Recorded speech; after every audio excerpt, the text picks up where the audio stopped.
Hello, this is Mrs. Perez. In science, we are learning about how animals have physical characteristics, that means their body parts and structures, and behaviors that help them meet their basic needs in order to survive in their environment. Now, we've already talked about the physical characteristics of animals, so we are going to spend a little bit of more time today talking about their behaviors. Now, what does it mean when we say an animal's behavior?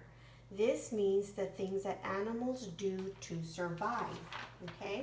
So we're going to talk a little bit about animal adaptations. Now, when an animal changes so that it can survive in its habitat, those are adaptations.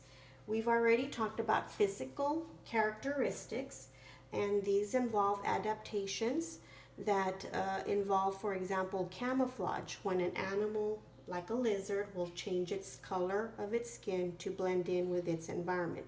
Some animals will also use mimicry. Now, for example, a butterfly's wings will look like an owl's eye. So these are physical characteristics or adaptations that animals do that involve changing how it looks. Okay, so those are physical adaptations involving physical characteristics of an animal.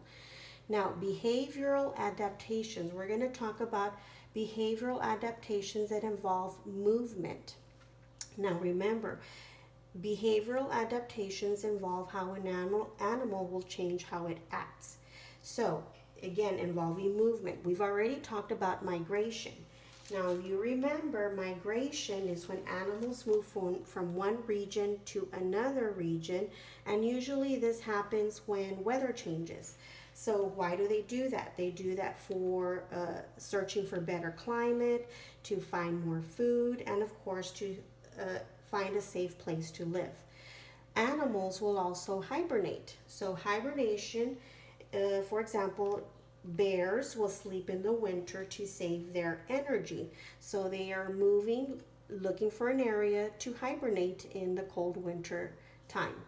And then some animals are traveling in groups.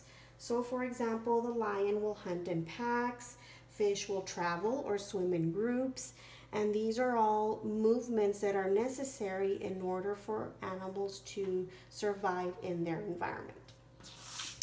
Now, we're going to review a little bit about what we just talked about, okay? Behavioral adaptation. What is that? A behavior that helps organisms survive in its habitat. Hibernation. This is a type of movement or behavioral adaptation when organisms or animals are in a deep winter sleep that makes animals' body actively slow down. And then our next behavioral adaptation is migration. This is a type of adaptation that involves a long distance journey from one place to another. And let's match our pictures to our words. This is migration. Here we see the birds that are probably flying south for the winter in search of better climate and finding food. We have hibernation. The bear is hibernating in its cave during the winter time. And I don't have the word to match this type of movement, but here we see fish that are traveling in groups. This is another type of movement that's necessary in order for animals to stay safe in their environment. So I hope you enjoyed the lesson, and we'll see you later.